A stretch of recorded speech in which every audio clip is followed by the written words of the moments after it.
हो चुका आगाज रण का युग बदलने की तैयारी है, जीत उसी की पक्की है, संघर्ष जिसका जारी है। जय हिंद प्यारे बच्चों, एक बार फिर स्वागत है आप सभी का आपके अपने YouTube चैनल स्पाइरल दीपक में। प्यारे बच्चों, जैसा कि आप सब देख पा रहे हैं, अध्याय 7 चैप्टर नंबर 7 निर्देशांक ज्यामिति यानी कि कोऑर्डिनेट ज्योमेट्री। आज के इस क्लास में हम पूरे अध्याय 7 यानी कि निर्देशांक ज्यामिति का जो है बेसिक कॉन्सेप्ट समझेंगे, प्लस फॉर्मूलाज देखेंगे। सर कॉन्सेप्ट समझने से क्या होता है? तो बेटा कॉन्सेप्ट समझने से आपके ऑब्जेक्टिव टाइप क्वेश्चन बनेंगे, प्लस जो प्रश्नावली के सवाल हम करेंगे वो सभी सवाल आपके बनेंगे, या मैं यूं कहूं एग्जाम्पल्स बनेंगे, है ना। एग्जाम में एग्जाम्पल का वेटेज ज्यादा होता है, मतलब एग्जाम में एग्जाम्पल ज्यादा आते हैं, है ना। तो वो सारी चीजें आप आसानी से कर पाओगे कब? जब आपको कॉन्सेप्ट पता होगा तब। बात समझ में आ गई? तो प्यारे बच्चों, आज के सेशन में, आज की इस क्लास में हम जो है बेटा, है ना, आज की पूरी क्लास में हम अध्याय 7 निर्देशांक ज्यामिति का पूरा बेसिक कॉन्सेप्ट समझेंगे। तो आइए जान लेते हैं इसके बेसिक कॉन्सेप्ट क्या है ना। समझना बेटा, सबसे पहले बच्चा हम बात करते हैं, है ना, बिल्कुल एकदम बेसिक से। ये बना लिया हमने चतुर्थांश। सबसे पहले हम बना लेते हैं चतुर्थांश। ये हो गया आपका चतुर्थांश, यहां पे लिख देता हूं मैं। चतुर्थांश का मतलब क्या हो गया? इसको हम बोलेंगे क्वाड्रेंट। क्वाड्रेंट का मतलब क्या हो गया बेटा? चतुर्थांश। क्लियर बात सबको? यहां तक किसी को कोई समस्या नहीं होनी चाहिए। ये होता है बेटा एक्स अक्ष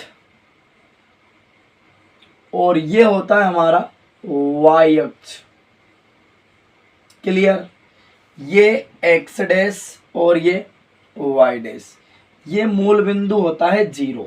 बात समझ में आ गई? एक्स अक्ष हमेशा क्या होगा? पॉजिटिव यानी कि धनात्मक। वाई अक्ष भी क्या होगा? पॉजिटिव यानी कि हिंदी में हम लिखें इसको धनात्मक। इस पॉजिटिव का मतलब क्या हिंदी में लिखेंगे तो धनात्मक। अब अगर हम इसकी बात करते हैं इधर, तो ये आ गया 1 प्लस का ये 2 और प्लस का ये कितना 3। इधर +1 +2 प्लस का 3। इधर आएंगे -1 -2 और माइनस का 3। इधर आएंगे -1 -2 और माइनस का 3। ये आपका प्रथम चतुर्थांश होता है, ये आपका द्वितीय चतुर्थांश होता है, ये आपका तृतीय चतुर्थांश होता है और ये आपका चतुर्थ चतुर्थांश होता है। अब किस टाइप के क्वेश्चन बच्चे एग्जाम में यहाँ से बनते हैं वो भी मैं आपको क्लियर करवाऊंगा। क्लियर बात? यहाँ तक कोई परेशानी नहीं होना चाहिए। अब हम चलेंगे बेटा घड़ी की दिशा में। तो आपने घड़ी तो सबने देखी होगी ना। घड़ी की दिशा मतलब इधर से हम घूम के इधर आएंगे। तो कौन कौन से पॉजिटिव होते हैं, मतलब धनात्मक होते हैं, और कौन कौन से ऋणात्मक होती है?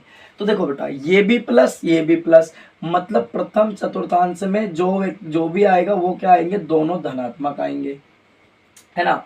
अब इधर आएंगे इससे इधर, तो ये धनात्मक है और ये क्या है बेटा? ऋणात्मक। एक पॉजिटिव एक नेगेटिव। इधर चलेंगे तो ये भी नेगेटिव है और ये भी क्या है? नेगेटिव, मतलब माइनस है। इधर आएंगे तो ये माइनस है और ये क्या है बेटा? प्लस। क्या बात समझ में आ गई? अगर मैं आपसे पूछूं बच्चे कि बताओ 3,2 कौन से चतुर्थांश में आता है, तो आप कहोगे गुरुजी प्रथम चतुर्थांश में आता है। कौन से चतुर्थांश में आता है? प्रथम चतुर्थांश में। अगर बच्चा मैं पूछूं कि -3,2 कौन से चतुर्थांश में आता है, आप कहोगे सर द्वितीय चतुर्थांश में आता है। अगर मैं पूछूं -3, -2, दोनों माइनस काय में होते हैं? तृतीय में। तो क्या लिखेंगे? आप कहोगे गुरुजी तृतीय चतुर्थांश में आता है। अगर मैं कहूं कि बेटा जो है 3, -2 ये कौन से चतुर्थांश में आता है, आप कहोगे गुरुजी ये चतुर्थ चतुर्थांश में आता है। कौन से चतुर्थांश में? चतुर्थ चतुर्थांश में। क्या इतनी बात सबको पल्ले पड़ गई? बोलो हाँ या ना। तो चतुर्थांश सबको अच्छे से क्लियर हो गया।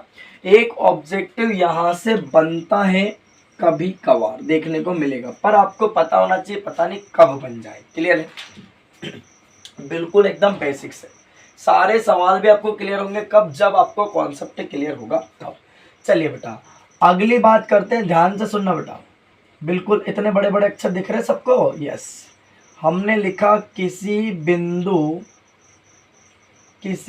मतलब कोई भी बिंदु होगा, किसी बिंदु की y अक्ष से दूरी, y अक्ष से दूरी क्या कहलाती है? किसी बिंदु की y अक्ष से दूरी x निर्देशांक या भुज कहलाती है, x निर्देशांक या भुज कहलाती है। क्या सबको मेरी बात पल्ले पड़ गई? अगर मैं पूछूं किसी बिंदु की y अक्ष से दूरी क्या कहलाती है, तो आप कहोगे गुरुजी x निर्देशांक या भुज कहलाती है। क्लियर बात हो गई। अगली बात ध्यान से सुनना, अगर मैं कहूं कि किसी बिंदु की, किसके बेटा? किसी बिंदु की x अक्ष से दूरी, किससे दूरी? किसी बिंदु की x अक्ष से दूरी क्या कहलाती है? तो आप कहोगे गुरुजी y निर्देशांक। क्या? y निर्देशांक या कोटि कहलाती है, y निर्देशांक या कोटि कहलाती है। क्या मेरी इतनी बात सबको समझ में आ गई? बोलो हाँ या ना। y निर्देशांक या कोटि कहलाती है, सबको बात पल्ले पड़ गई। अगर पूछूं कि किसी बिंदु की y अक्ष से दूरी क्या कहलाती है, तो क्या बताओगे? x निर्देशांक या भुज कहलाती है।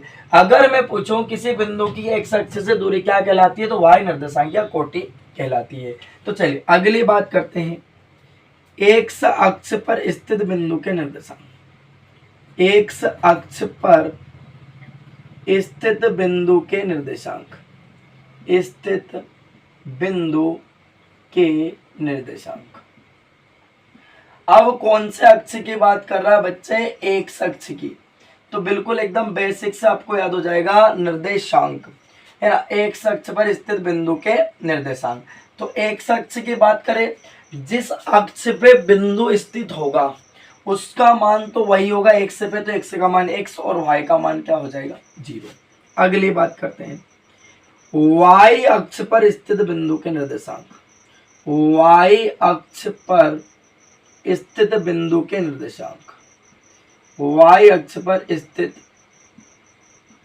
बिंदु के निर्देशांक। कौन से अक्ष की बात कर रहे हैं बेटा? y अक्ष की बात कर रहे हैं। तो x का मान क्या होगा? 0 और y का मान क्या होगा? y। क्या इतनी बात सबको समझ में आ गई? बोलो हाँ या ना। यहां तक कोई परेशानी नहीं होना चाहिए किसी भी बच्चे को। अगली बात जानते हैं, हम देख पा रहे हैं मूल बिंदु है ना, इनको हम बाद में देखेंगे। पहले देखो, हमने कहा है कि रेखाखंड हो गया, इसका नाम दे दिया बच्चे a, इसका नाम दे दिया b। तो बिंदु a के निर्देशांक क्या हो गए? x1, y1। बिंदु b के निर्देशांक क्या हो गए? x2, y2। अब इनके बीच की दूरी हमें ज्ञात करना है, तो फॉर्मूला क्या बनेगा? दूरी का सूत्र। ध्यान सुनना, काय का सूत्र? दूरी का। अब दूरी का सूत्र क्या बनेगा? रूट के अंदर, काय के अंदर? रूट के अंदर दूसरे में से पहले घटक वर्ग कर दो, x2 माइनस x1 की whole power 2 plus y2 minus y1 की होल पावर 2। यह आ गया दूरी का सूत्र। काय का सूत्र बेटा? दूरी का।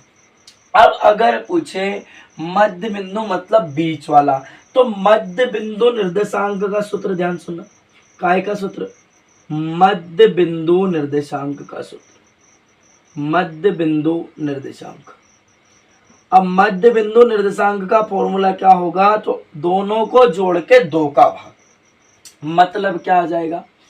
x1 प्लस x2 बटे में 2 कॉमा, है ना, इसको थोड़ा इधर लिख देते हैं हम, है ना, x1 और ये क्या था और क्या comma y1 plus y2 by 2, मतलब दोनों को जोड़ के 2 का भाग।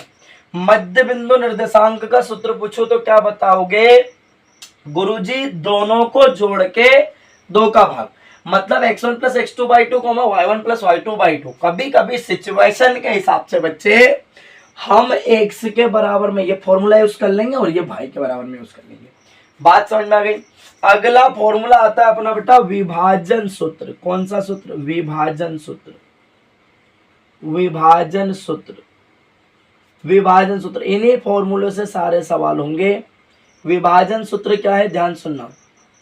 m1x2 प्लस m2x1 बटे में क्या m1 plus m2 comma m1y2 plus m2y1 बटे में क्या m1 प्लस m2।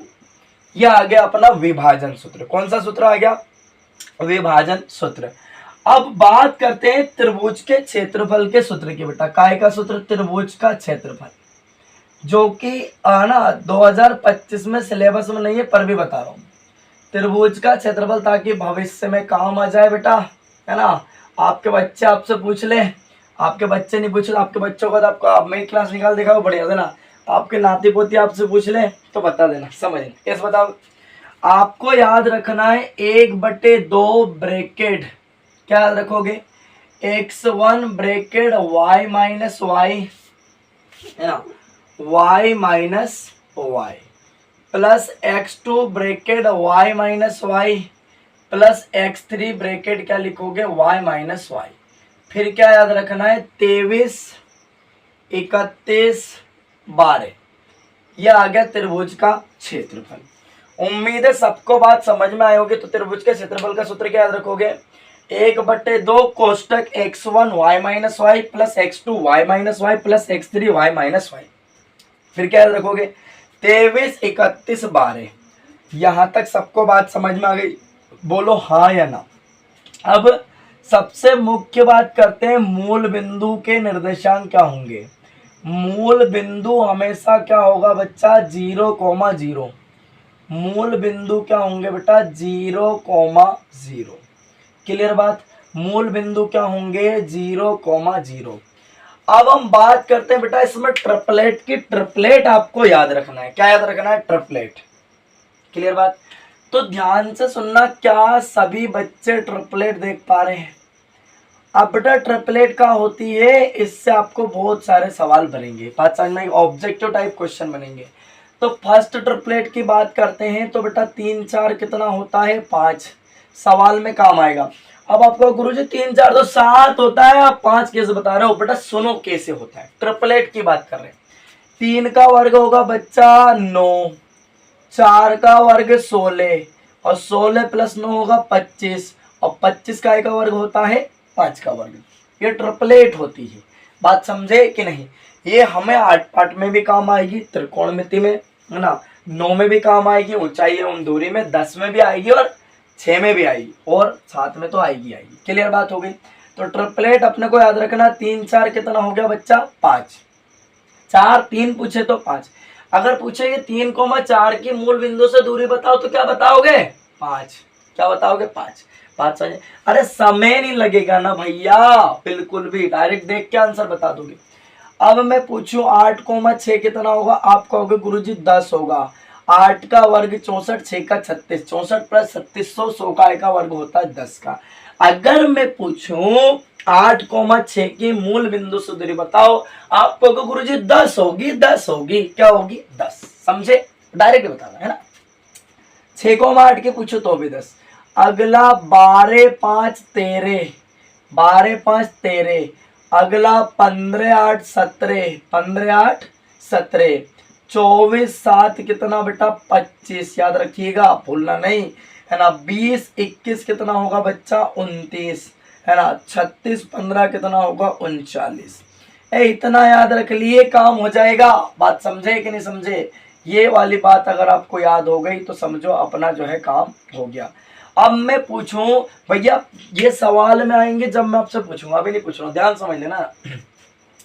3,4 की मूल बिंदु से दूरी बता दो, आप कहोगे गुरुजी 5 होगी। बात समझे? पेन उठाने की जरूरत नहीं पड़ेगी यार, है ना। 8,6 की मूल बिंदु से दूरी बताओ, आप कहोगे गुरुजी 10। 12,5 की बताओ तो आप कहोगे 13। 15,8 की मूल बिंदु से दूरी बताओ, आपको हो गए 17। 24,7 की मूल बिंदु से दूरी बताओ, आपको गुरुजी 25। 20,21 की जो है मूल बिंदु से दूरी बताओ, आपको हो गए 29। 36,15 की मूल बिंदु से दूरी बताओ, आपको हो गए 39। क्या इतनी बातें सबको पल्ले पड़ गई? बोलो हाँ या ना, एक बार बोल दो हाँ या ना, समझ में आ गई? कमेंट बॉक्स में बोल दो समझ में आई, पल्ले पड़ गया कि नहीं पड़ गया, है ना? इतनी बात सबको क्लियर हो गई या नहीं हो गई? यहां तक कोई परेशानी नहीं होना चाहिए। चलिए अगली बात बताता हूँ, सिर्फ 2 बातें और बची है, फिर हमारा कॉन्सेप्ट कंप्लीट होता है। ये हटा देता हूँ अभी, है ना? बात समझ में? ये थोड़ा सा बेसिक मैंने आपको समझाया था। अब हम बात करते हैं समदूरस्थ की। किसकी बात करते हैं? पहले तो समरेखी की बात कर लेते हैं। समरेखीय बिंदु। अब बच्चा समरेखी बिंदु का होता है, ए बेटा ध्यान से सुनना मुन्ना, है ना? ये हमने कहा एक रेखा है। क्या है ये? एक रेखा। जब एक रेखा पर 2 से अधिक बिंदु स्थित हो, एक ही रेखा पर हो, तो समरेखी बिंदु। हमने कहा मुन्ना ये ए है, ये बी है और ये क्या है? सी। मतलब ए से लेके बी के बीच की दूरी यानी कि ए बी। ए बी बेटा बेबी नहीं, ए बी है ना, बेबी मत सोच लेना ना। प्लस बी से लेके सी के बीच की दूरी यानी कि बी सी बराबर कहाँ मिलना चाहिए? सी ए। अगर बराबर आया तो बिंदु समरेखी है और बराबर नहीं आया तो बिंदु समरेखी नहीं है। हमने कहा मुन्ना पूरी लाइन 6 सेंटीमीटर है, तो आप कहो गुरुजी ए बी हो गई 3, बी सी हो गई 3, 3 + 3 सी ए 6 हो गई गुरुजी। पसंद? और अगर नहीं हुई ना मुन्ना तो बिंदु समरेखी नहीं है। एक अंतिम पॉइंट की बात करते हैं समदूरस्थ की। किसकी बात करते हैं? समदूरस्थ बिंदु। कौन सा बिंदु? समदूरस्थ बिंदु का फोटो बनाएंगे। ये बनाया बेटा फोटो, है ना? थोड़ा सा नीचे बना देते हैं। ये समदूरस्थ का फोटो, इसका नाम P, इसका नाम दे दिया Q और इसका नाम दे दिया R। बात समझ में? अब जितनी दूर P से Q है उतनी दूर P से कौन है? R। मतलब कहने का मुन्ना क्या? PQ बराबर PR, दोनों के डिस्टेंस बराबर होगी। समदूरस्थ मतलब समान दूरी पर स्थित। तो मुन्ना ये बात भी अलग अपने कॉपी में नोट कर लेना, ये वाली बात समझ में आ गई? तो पूरा मामला समझ में आ गया ना? एक बार फटाफट से रिपीट करवा देते हैं फिर आगे बढ़ते हैं। बात समझ में आ गई? यहां तक कोनो परेशानी नहीं होना चाहिए। एक बार पूरा रिवाइज करा देते हैं, सुनना। सबसे पहले हम देख पा रहे हैं बेटा चैप्टर क्या है? अध्याय 7 निर्देशांक ज्यामिति, इंग्लिश बोलूं तो कोऑर्डिनेट ज्योमेट्री। बात समझ में आ गई कि नहीं आ गई? बिल्कुल बेसिक से समझ लो, ये कॉन्सेप्ट समझ में आ गया ना? पूरा अध्याय 7 खत्म। एक एक सवाल तुम चुटकियों में उड़ा दोगे, गारंटी देते हैं हम इस बात की। और सवाल हम अगले क्लास में देखेंगे, ध्यान समझना, है ना? बिल्कुल एकदम पूरा ध्यान बोर्ड पे होना चाहिए। नजर हटी दुर्घटना घटी। अगर सोच ले आ रहा अभी थोड़ी रील देखनी थी हमारे, यानी और मैं तो अभी सोट थे, ये नहीं सोचना है। पूरा कंसंट्रेशन अपना 100% बोर्ड पे देना है। चलो रिवाइज करते हैं ना। चतुर्थांश का मतलब बच्चे क्वाड्रेंट, हमने चतुर्थांश बना दिया ये, है ना? ये एक्स अक्ष धनात्मक होगा, वाई अक्ष भी क्या होगा? धनात्मक। ये एक्स डैश, ये वाई डैश, ये पॉजिटिव वैल्यू, ये पॉजिटिव, ये नेगेटिव और ये क्या? नेगेटिव। ये प्रथम चतुर्थांश, द्वितीय चतुर्थांश, तृतीय चतुर्थांश और ये चतुर्थ चतुर्थांश। अब इसमें मुन्ना रट्टा नहीं लगाना, घड़ी की दिशा याद रखना है कि भाई साहब इधर चलेंगे और इधर आ जाएंगे, तो ये भी धनात्मक, ये भी धनात्मक, तो ये भी प्लस और ये भी प्लस। इधर आएंगे तो क्या होगा? ये प्लस है, ये माइनस, तो प्लस कोमा क्या हो जाएगा? माइनस। इधर आएंगे ये माइनस, ये माइनस, तो माइनस कोमा माइनस। इधर चढ़ेंगे ऊपर तो पहले माइनस आएगा फिर क्या आएगा? प्लस। ये चतुर्थांश हो गए। क्या बात समझ में आ गई सबको? अब इसके बाद में बात करते हैं, ध्यान सुनना बेटा। किसी बिंदु की वाई अक्ष से दूरी क्या कहलाती है? एक्स निर्देशांक या भुज कहलाती है।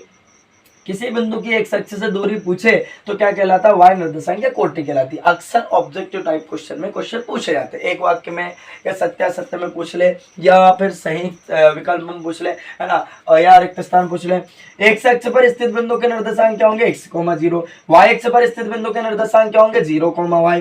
दूरी का सूत्र क्या है? हमने कहा ए बी एक रेखाखंड है। बात समझ में? इसके निर्देशांक क्या है? x1, y1, x2, y2। तो दूरी के सूत्र में क्या याद रखना मुन्ना? दूसरे में से पहले को घटा देना बेटा, और क्या हो जाएगा? रूट के अंदर x2 - x1 की पावर 2 प्लस y2 - y1 की होल पावर 2।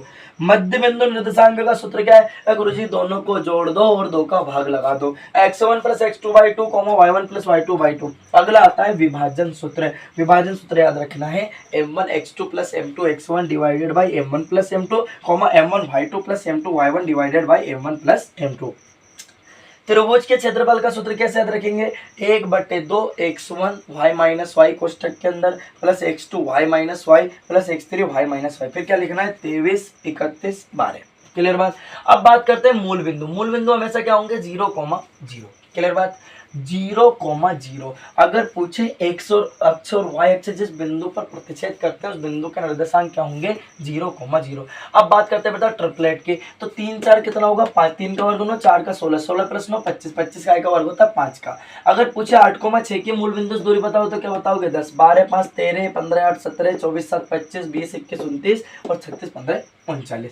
बात समझ में आ गई। अब बात करते हैं समरेखी बिंदु। समरेखी बिंदु मतलब जब 3 बिंदु एक ही रेखा पर स्थित हो, मतलब ए बी और सी, मतलब ए बी के बीच की दूर निकाल लो, बी सी के बीच की दूर निकाल लो, दोनों जोड़ दो, अगर तीसरे के बराबर आ गया तो मतलब बिंदु समरेखी, पूरे के बराबर आना चाहिए, और नहीं आया तो बिंदु समरेखी नहीं है। समदूरस्थ बिंदु की बात करते हैं तो समदूरस्थ बिंदु क्या होगा, हमने डायग्राम बनाया, इस तरह से डायग्राम बनाना है, सवाल कराऊंगा बिल्कुल बेहतरीन तरीके से, मजा आ जाएगा, है ना। पी से लेके क्यू जितना दूर है उतनी दूर पी से कौन है आर है, मतलब कहने का पी क्यू बराबर पी आर, तो बिंदु क्या होगा समदूरस्थ। क्या इतनी बात सबको पल्ले पड़ गई? बढ़िया सी स्क्रीनशॉट ले लीजिएगा, मैं इधर बाजू हो जाता हूँ फटाफट से, बात समझना ही। ये है हमारे अध्याय 7 का पूरा कॉन्सेप्ट, इससे बाहर कुछ भी नहीं होगा, इसी से पूरे सवाल हमारे बनेंगे, प्लस ऑब्जेक्टिव टाइप क्वेश्चन भी यहीं से बनेंगे। तो बच्चा लोग अगर क्लास अच्छी लगी हो, कॉन्सेप्ट आपको समझ में आया हो, तो कमेंट बॉक्स में जरूर बताइएगा आपको क्लास कैसी लगी, और क्लास को लाइक शेयर और चैनल को सब्सक्राइब कर लीजिएगा ताकि आने वाली क्लास की नोटिफिकेशन सबसे पहले आपको ही मिल सके। देखो बेटा आपका ही चैनल है, जितना ज़्यादा आप सपोर्ट करोगे उतनी ज़्यादा मेहनत हम आप लोगों के लिए करेंगे। तो प्यारे बच्चों अब मिलते हैं हम अगली क्लास में सवालों के साथ, तब तक के लिए आप स्वस्थ रहिए, मस्त रहिए, हंसते रहिए, पढ़ते रहिए, और है ना जो है चैनल को सब्सक्राइब जरूर कर लीजिएगा। मिलते हैं अगली क्लास में। जय हिंद, वंदे मातरम, भारत माता की जय।